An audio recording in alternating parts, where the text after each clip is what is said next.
Lieutenant Commander Jack Reynolds scratched his head as he examined the strange invitation in his hands. The paper, if you could call it that, seemed to shimmer with an inner light, and the symbols across its surface rearranged themselves as he watched, transforming into English letters. You are cordially invited to attend the joining ceremony of the House of Zari. Your presence will honor us greatly as we celebrate this momentous union. Jack set the invitation down on his desk at the human embassy on Arcturus Station. After 3 years working in interspecies relations, he'd received plenty of alien communications, but this one felt different. The Zarkathi were notoriously private about their customs and rarely invited outsiders to their ceremonies. His communication panel chimed. Lieutenant Commander, Admiral Hassan requests your presence immediately. When Jack entered the Admiral's office, he found not only his superior but also 2 serious-looking government officials he didn't recognize. Reynolds, good timing, Admiral Hassan gestured to a chair. I understand you've received an invitation from the Zarkathi. Jack nodded. Just this morning, sir. Some kind of ceremony. One of the officials leaned forward. It's not just any ceremony. This is the royal family's daughter's wedding. No human has ever been invited to such an event. The diplomatic implications are enormous, added the other official. The Zarkathi control 3 star systems with resources Earth desperately needs. We've been trying to establish stronger ties for years. Admiral Hassan slid a data pad across the desk. You're going, Reynolds. This is a direct order from the top. The Zarkathi specifically requested you. Me? Jack blinked in surprise. Why would they ask for me specifically? Your work on the Centauri trade agreement impressed them. You have a reputation for respecting cultural differences. The Admiral's expression softened slightly. Plus, you're single with no family commitments. This mission might require you to be off Earth for up to a month. Over the next week, Jack prepared intensively. The briefings on Zarkathi culture were frustratingly vague about their marriage customs, mentioning only that they were complex and symbolic of their networked social structure. Remember, his cultural advisor said during their final session, the Zarkathi communicate as much through implication as through direct statement. When in doubt, observe others and follow their lead. The journey to the Zarkathi homeworld took 11 days aboard their transport vessel. Jack spent the time studying language basics and reviewing diplomatic protocols. The ship's interior was filled with twisting corridors that seemed to change configuration overnight, and the gravity fluctuated in patterns he couldn't quite grasp. When they finally arrived, Jack wasn't prepared for the spectacle that greeted him. The spaceport was decorated with flowing ribbons in colors his eyes could barely process. A delegation of tall, elegant Zarkathi waited on the landing platform, their silvery skin reflecting the light of their red sun. The honored guest arrives, announced one Zarkathi, bowing deeply. I am Vexlor, appointed to guide you during your stay. Jack bowed in return. Thank you for your welcome. I'm honored by the invitation. Vexlor's 4 eyes blinked in sequence. The honor is entirely ours, Lieutenant Commander Reynolds. The Royal House has prepared special accommodations for you. As they traveled through the capital city in a hovering transport, Jack marveled at the architecture. Buildings seemed to grow organically from the ground, their surfaces alive with shifting patterns. The streets teemed with Zarkathi going about their business, many stopping to stare at the human in their midst. We rarely see humans here, Vexlor explained. And never one so distinguished. Jack laughed nervously. I'm hardly distinguished. Just a diplomat doing his job. Ah, such modesty. Vexlor's translation device made the laugh sound like tinkling bells. Here we are, your residence during your stay. The building before them was smaller than the surrounding structures but elaborately decorated. Inside, a team of attendants waited to show Jack to his rooms. The suite was enormous, with furniture adapted for human physiology and a viewport overlooking a garden of moving plants. This is too much, Jack protested. I'm just a guest at the wedding. The attendant looked confused. But you are the guest of highest honor. These accommodations are appropriate. That evening, Jack was invited to a preliminary gathering at the royal palace. He dressed in his formal diplomatic uniform, making sure the translator device was properly calibrated. When he arrived, the gathering was already underway, with hundreds of Zarkathi mingling in a vast hall with a ceiling that seemed to display the night sky. Announcing Lieutenant Commander Jack Reynolds of Earth, a voice boomed, and to Jack's embarrassment, the entire assembly fell silent and turned toward him. The crowd parted, and a procession approached. At its center walked a Zarkathi female, distinguished by her elaborately patterned skin and the intricate jewelry adorning her forearms. She moved with grace that belied her height. Princess Clara, Vex Lore whispered to Jack. The bride. Jack bowed deeply as she approached. Your Highness, thank you for including me in your special day. The princess tilted her head, her eyes blinking in that sequential pattern that Jack was learning indicated surprise. You speak as if you are merely observing, Lieutenant Commander. How charmingly modest. Before Jack could respond to this puzzling statement, 7 other female Zarkathi approached, forming a semicircle around him and the princess. Each was adorned differently but with similar elegance. These are the representatives of the 7 houses, Vexlor explained. Each will participate in the ceremony. The rest of the evening passed in a blur of introductions and rituals Jack didn't fully understand. He was given foods to taste, tokens to hold, and at one point, had his hands painted with intricate patterns using a warm, glowing substance. Throughout it all, the princess and the 7 houses representatives remained close by, watching his reactions with obvious interest. As the gathering concluded, the eldest of the royal family approached Jack. Tomorrow begins the 3 days of preparation, he said solemnly.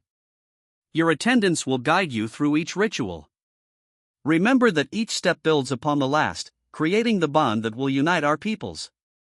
Jack nodded respectfully, assuming this was diplomatic language about strengthening Earth-Zarkathi relations.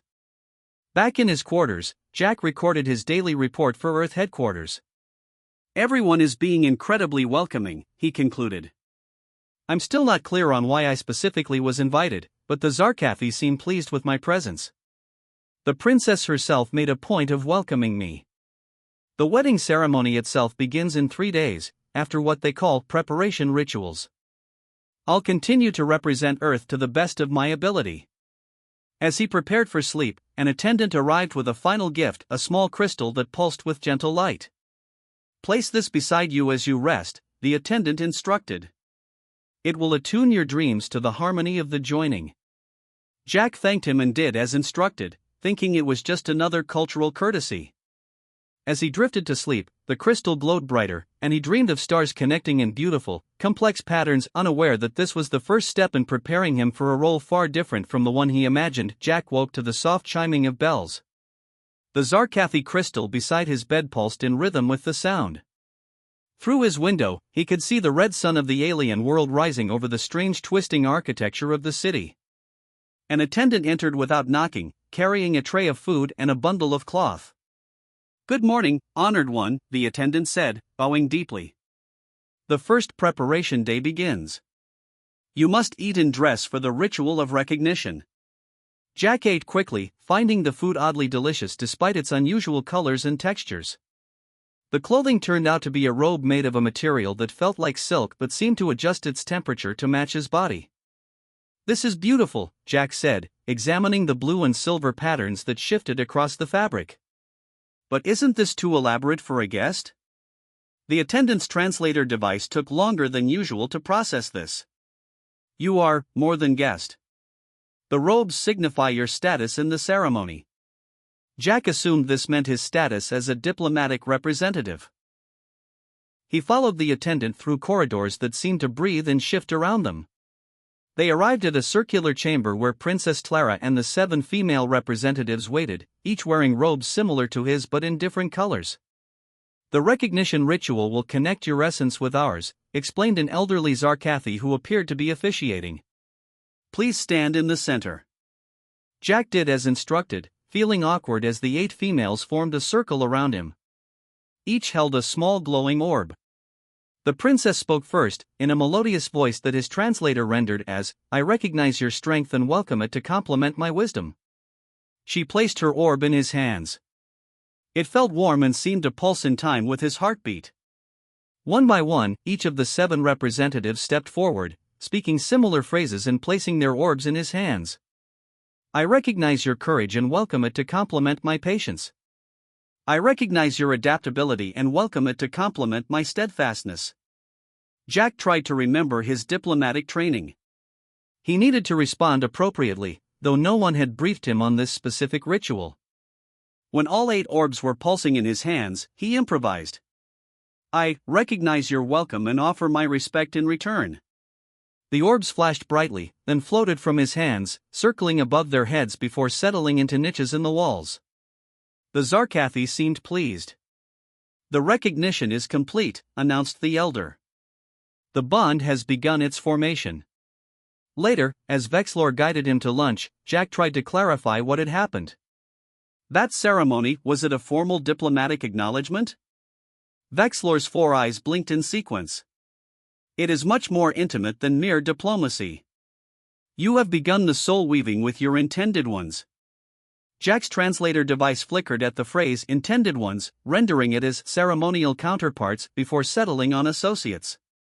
I see, Jack said, though he didn't.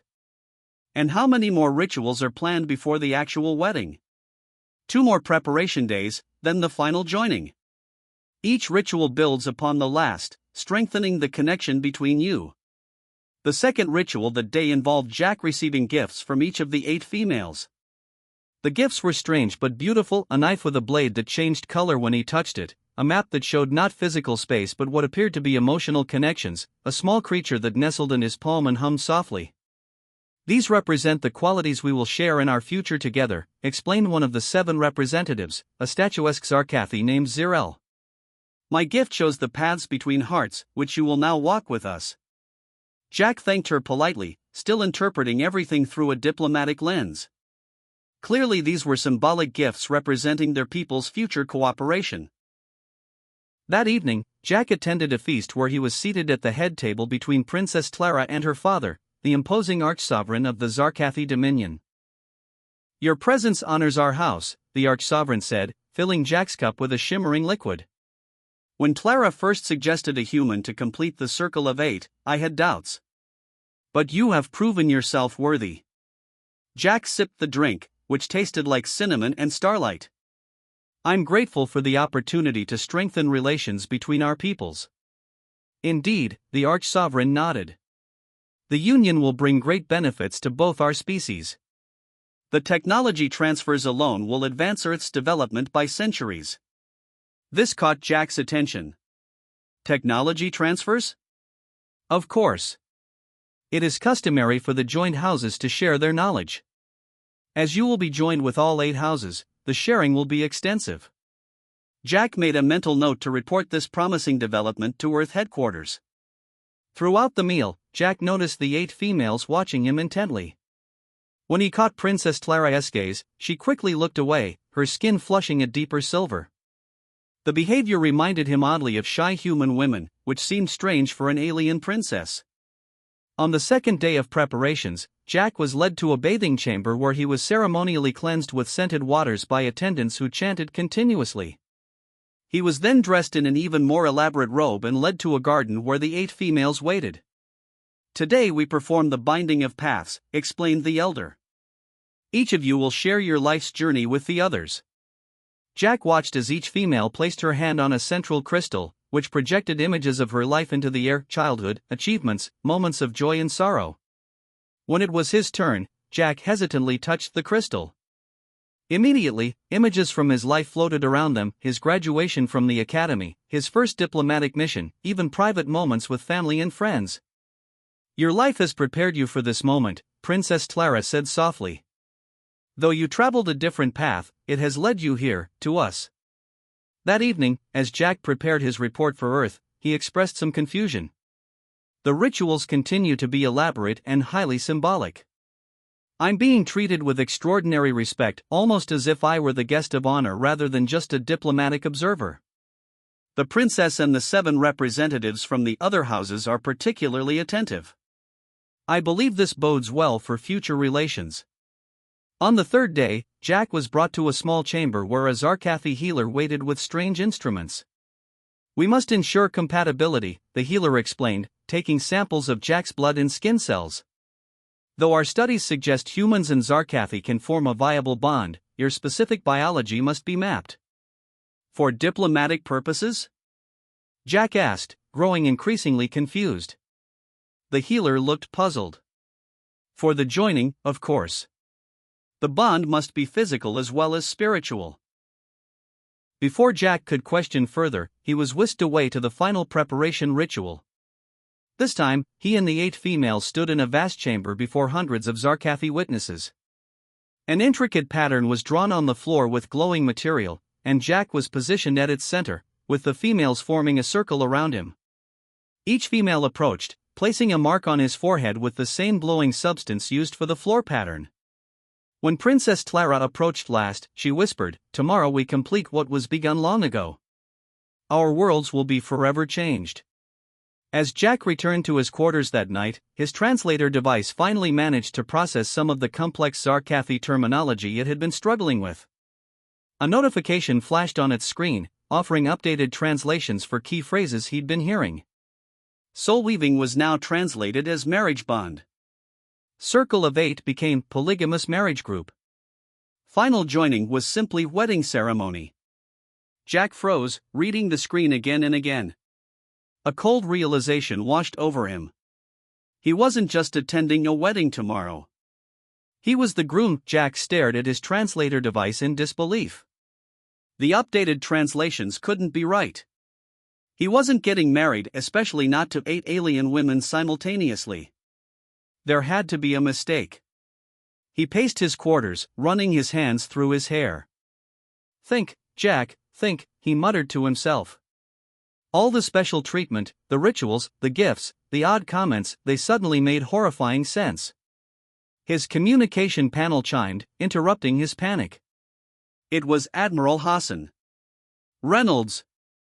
How are the preparations going? Any diplomatic breakthroughs to report?" Jack tried to keep his voice steady. "Sir, we may have a situation. I believe there's been a massive cultural misunderstanding. The Zarkathi aren't inviting me to attend a wedding, they're expecting me to be the groom." There was a long pause before the Admiral responded. "Yes, we're aware of that." "You're what? You knew?" Jack's voice rose. "Why wasn't I informed?"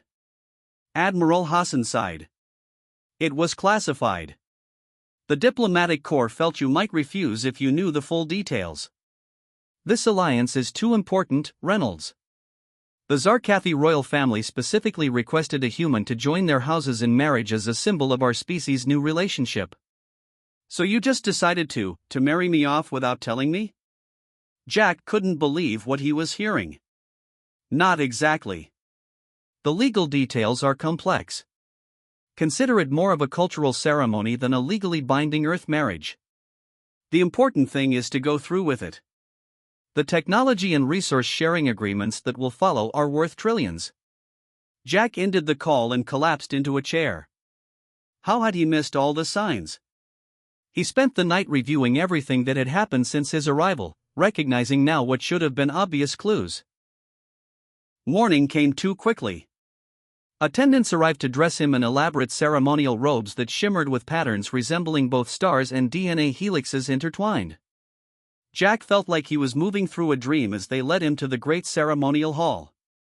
The hall was enormous, with thousands of Zarkathi in attendance. The ceiling was open to the sky, where their red sun was joined by both moons in a rare alignment. A path of glowing material led to a raised platform where the 8 females waited, each resplendent in their house colors. As Jack walked slowly down the path, murmurs rippled through the crowd. He recognized diplomats from other alien species in attendance. This was clearly an event of galactic significance.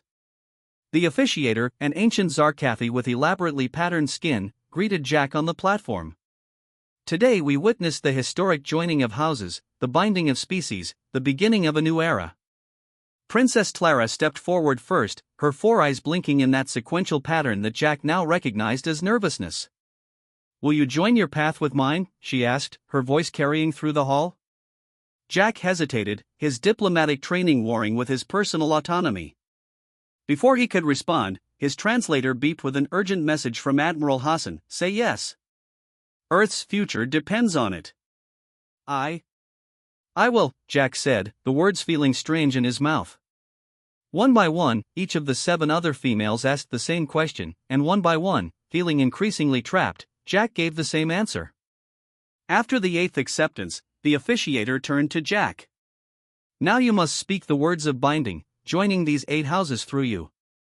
Jack's translator provided the words, but he hesitated. This was madness. He wasn't ready to be married to anyone, let alone 8 alien women representing political dynasties. Yet beyond his personal feelings, the weight of interspecies relations pressed down on him. "Is there a problem?" the officiator asked, as the silence stretched uncomfortably. Jack began, then stopped. "May I speak freely?" The officiator blinked in surprise but nodded. Jack took a deep breath. "I believe there has been a misunderstanding. On Earth, marriage is a deeply personal choice, entered into with full knowledge and consent. I was not informed that I was to be married today." Gasps echoed through the hall. The princess's skin darkened with what Jack assumed was embarrassment or anger. "You did not know?" she asked, her voice small. "But you participated in the recognition, the binding of paths, the compatibility testing." "I thought they were diplomatic rituals," Jack explained.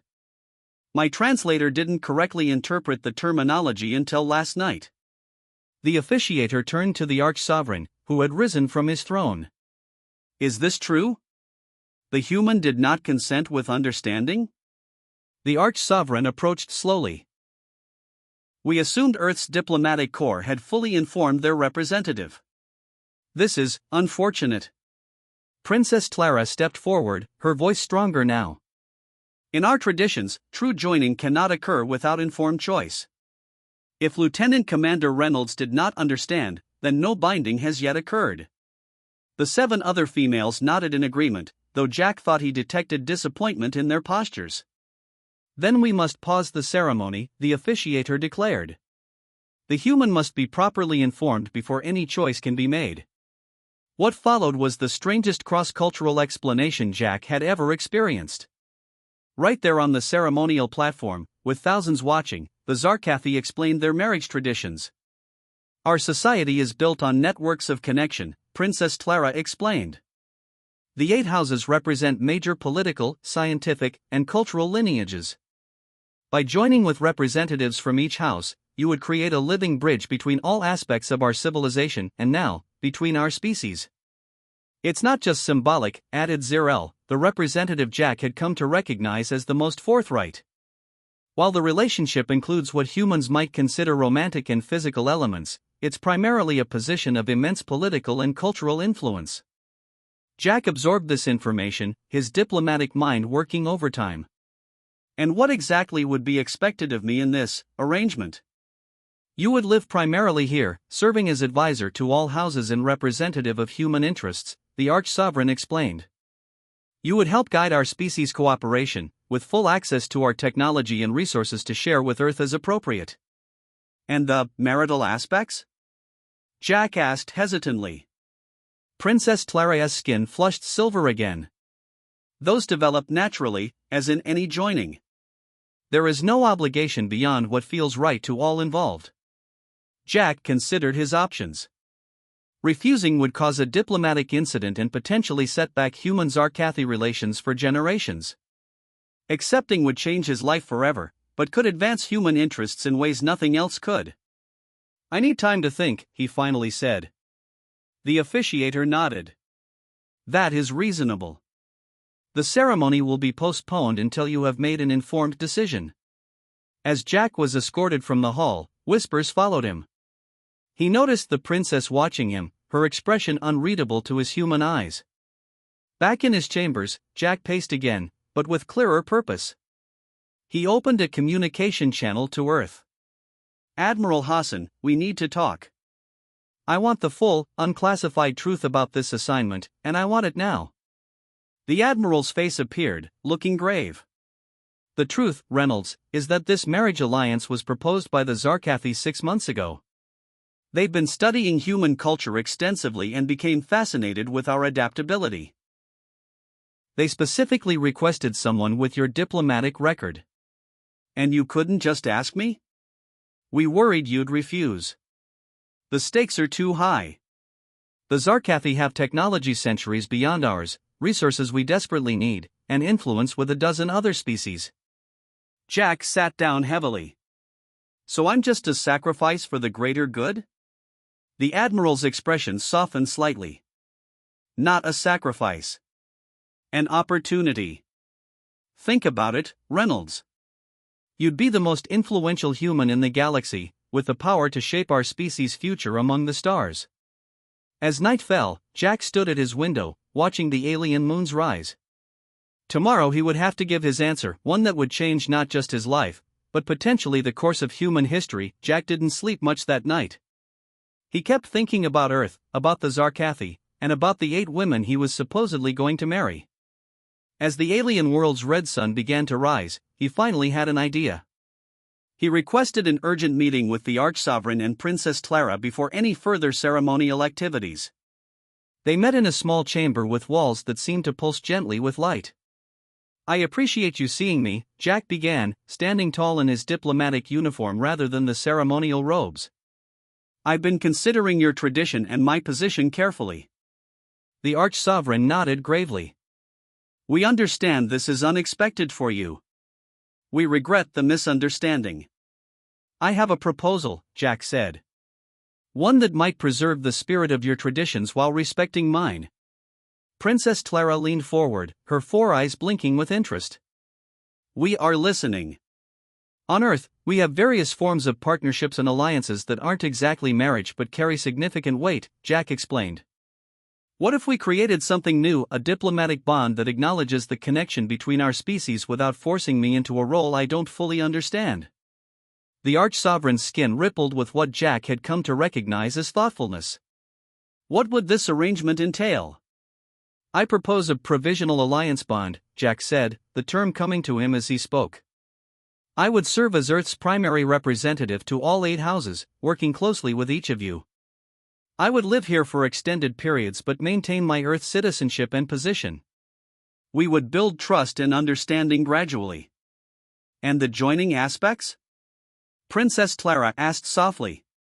Jack chose his words carefully.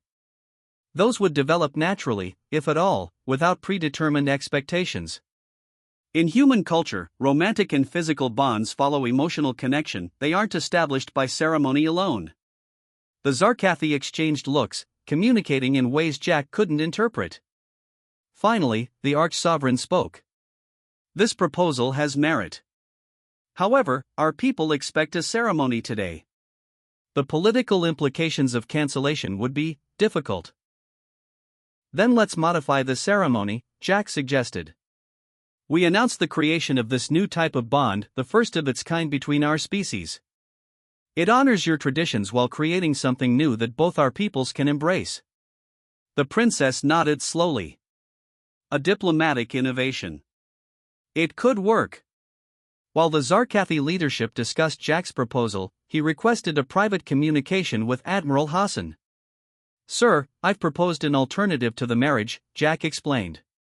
A formal diplomatic bond that gives us most of the benefits without the personal complications. The Admiral looked skeptical. Will they accept it? I think so. But I need to know, what else haven't you told me? Are there other classified aspects to this assignment I should know about? Hassan hesitated, then sighed. The Zarkathi were specifically interested in human genetic diversity. Part of their marriage tradition includes offspring. Jack nearly choked. Children? You were going to let me walk into that without warning me? The details were still being negotiated, Hassan said defensively. Their reproductive technology is vastly different from ours. Jack ended the call, his mind racing with this new information. When the Zarkathi returned, he added this concern to his proposal. Any future discussion of offspring would require separate negotiations and explicit consent, he insisted. The Arch-Sovereign agreed. That is reasonable. We have prepared a modified ceremony based on your suggestion. The 8 houses have accepted the concept of a provisional alliance bond. 3 hours later, Jack stood once again on the ceremonial platform. The crowd was even larger now, as news of the unusual situation had spread throughout the capital. The officiator addressed the gathering. Today we witness not a traditional joining, but the creation of a new bond between species. The human, Lieutenant Commander Jack Reynolds, will form a provisional alliance bond with the 8 houses, marking a new chapter in galactic relations. The ceremony proceeded with modified rituals.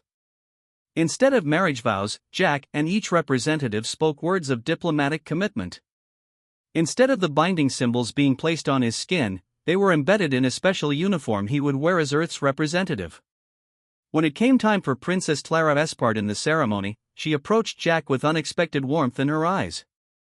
Though this is not the joining we anticipated, she said, her voice carrying through the hall, I believe it may lead to something even more meaningful, a true understanding between our people, built on honesty and mutual respect. Jack found himself smiling genuinely for the first time in days. I share that belief and commit myself to building that understanding. The ceremony concluded with thunderous approval from the assembled Zarkathi. As Jack was introduced to various dignitaries afterward, he was surprised to discover how positively his diplomatic innovation was being received.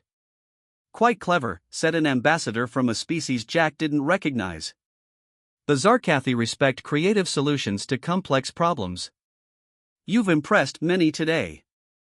Later, during the celebration feast, Jack found himself seated with the 8 female representatives who were now his provisional allies rather than wives. Without the pressure of impending marriage, the conversation flowed more naturally. I must admit, said Zirel, the forthright representative of the scientific house, I was disappointed at first. But I see now that your solution preserves dignity for all involved. I'm curious, Jack said, looking around at the 8 females. Were any of you informed that I didn't understand what was happening? They exchanged glances before Emivina, the youngest representative, spoke. We were told humans had different customs but that you had been prepared. When you appeared to participate willingly in the preparation rituals, we assumed you understood. Princess Clara added, in our culture, agreement must be explicit at each stage. We thought your participation was your consent. Jack nodded, understanding better now. Cultural misunderstandings can happen even with the best intentions. Perhaps that is why this new bond is appropriate, said Kirva, the representative of the Cultural Exchange House. It gives us time to truly learn each other's ways. As the evening progressed, Jack discovered that his allies were far more than political figures. Zirel was a renowned physicist whose work on dimensional folding had revolutionized space travel. Kirva was a master of 15 languages and an accomplished musician. Princess Clara herself had led diplomatic missions to 12 different species. The Arch-Sovereign approached as the celebration was winding down. Lieutenant Commander, your solution was elegant. The treaty documents incorporating your provisional alliance bond are being prepared. They include the technology transfers and resource agreements originally planned. Jack bowed respectfully. Thank you for your flexibility, your sovereignty. Earth will honor this arrangement. There is one other matter, the Arch-Sovereign added. Your Earth superiors have requested your immediate return to brief them on these developments. Jack felt a momentary disappointment. Despite the chaos and confusion, he had just begun to appreciate the complexity and beauty of Zarkathi culture. When will I return? He asked. The documents specify you will divide your time between our worlds, with your primary residence here, the Arch-Sovereign replied. You are now bound to the 8 houses, even if not in the traditional way. 2 days later, as Jack prepared to board the ship back to Earth, Princess Clara came to say goodbye. Your creative solution has been much discussed, she said. Some traditionalists are unhappy, but most see it as a sign of wisdom. A good marriage or alliance must be built on understanding, not just ceremony. Jack smiled. I look forward to building that understanding when I return. As the ship lifted off, Jack watched the Zarkathi capital recede below him. What had begun as a diplomatic disaster had transformed into something new and promising. He wasn't married to 8 alien women, but he was bound to them and their culture in a way no human had been before. And somehow, that felt right. 6 months had passed since the ceremony on the Zarkathi homeworld.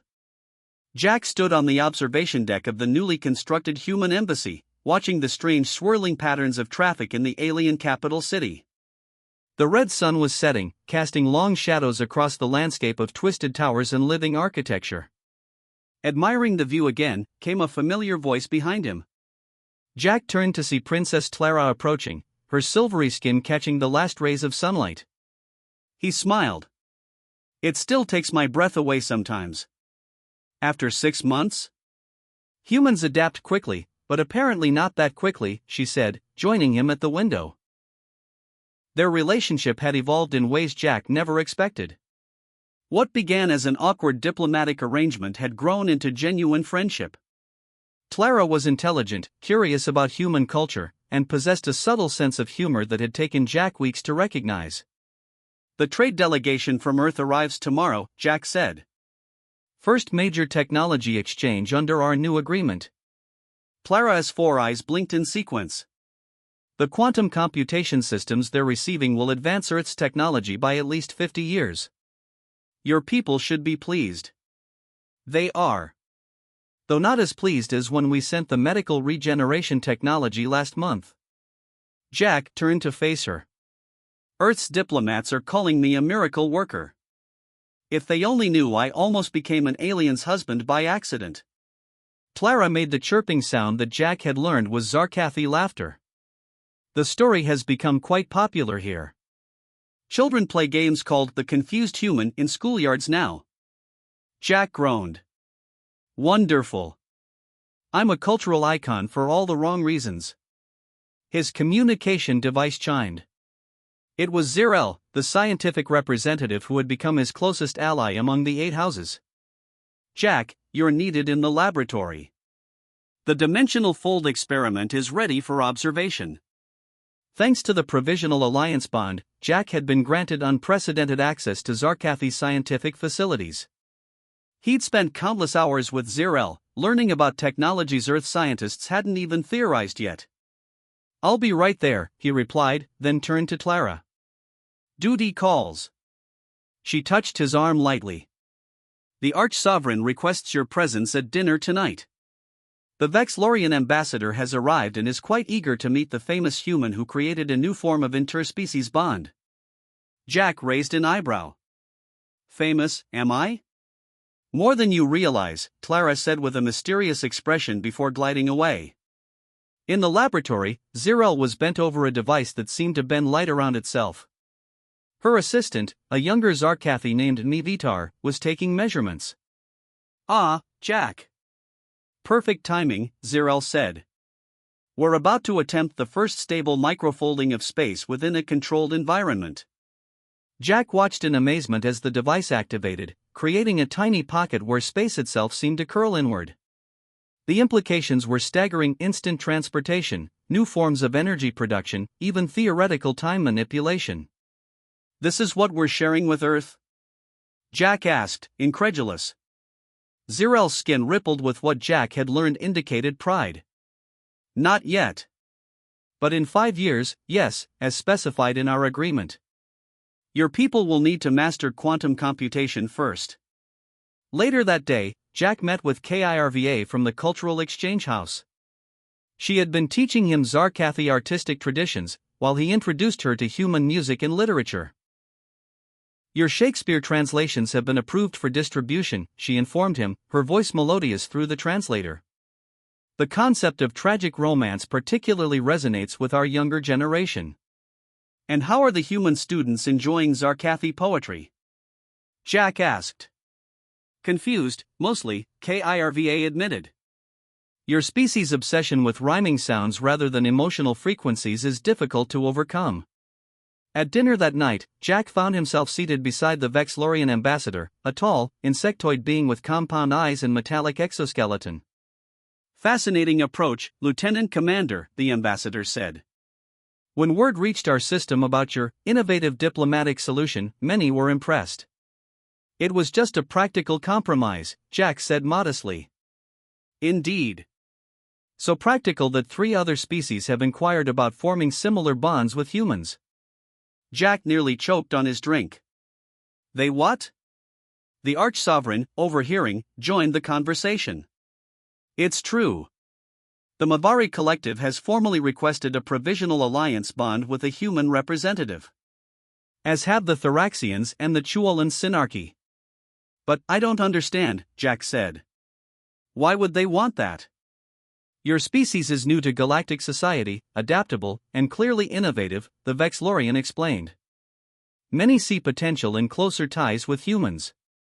Your solution created a framework for such ties without the cultural complications of traditional arrangements.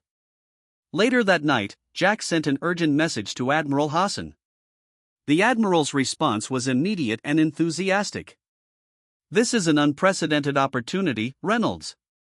3 more advanced species wanting formal alliances? The diplomatic corps is ecstatic. Sir, they're essentially asking for more humans to be put in the same position I was, Jack pointed out. Do we even have people willing to do this? We've already received 47 volunteer applications, Hassan replied. Your reports about Zarkathi technology have made quite an impression.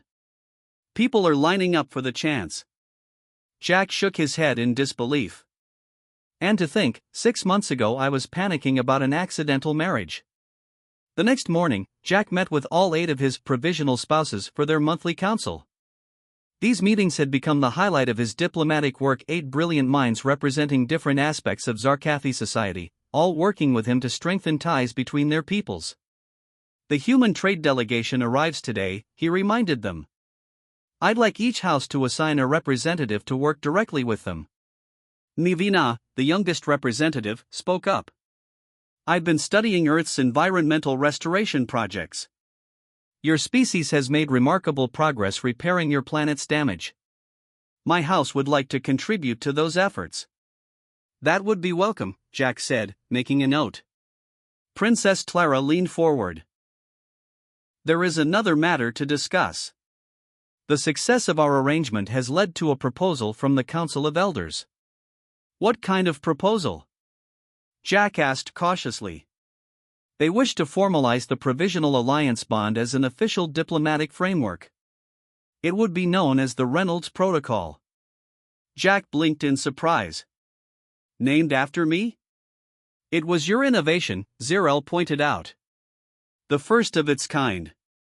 The Reynolds Protocol would establish guidelines for allied species to form bonds without requiring full cultural assimilation, Claret explained. Your accidental marriage might become the foundation for a new era of galactic diplomacy. Jack couldn't help but laugh. Admiral Hassan will be thrilled. He's already planning more alliances. We assumed as much, said KIRVA. Which is why we've prepared training materials for your future diplomats. They should understand what they're agreeing to, unlike some humans we know. Jack accepted the gentle teasing with good grace. His life had transformed in ways he never could have imagined. He now split his time between Earth and the Zarkathi homeworld, had access to technologies beyond human imagination, and had formed friendships with beings from another star system. As the meeting concluded, an attendant entered with a message. Lieutenant Commander, a communication from the Mavari Collective for you. Jack opened the message to find an elaborate invitation, shimmering with strange symbols that shifted as he watched. What is it? Clara asked, noticing his expression. An invitation, Jack said slowly. To attend a ceremonial integration of diplomatic representatives on the Mavari homeworld. All 8 Zarkathi representatives exchanged glances before breaking into their melodious laughter. Perhaps, Princess Clara suggested with twinkling eyes, you should read the fine print this time. Jack grinned, remembering how this all began. Definitely. And I'll be bringing all 8 of my diplomatic advisors along, just to be safe. As they laughed together, Jack realized that what had begun as the most embarrassing diplomatic blunder in human history had become something wonderful. He wasn't married to 8 alien women, but he had found a family among the stars.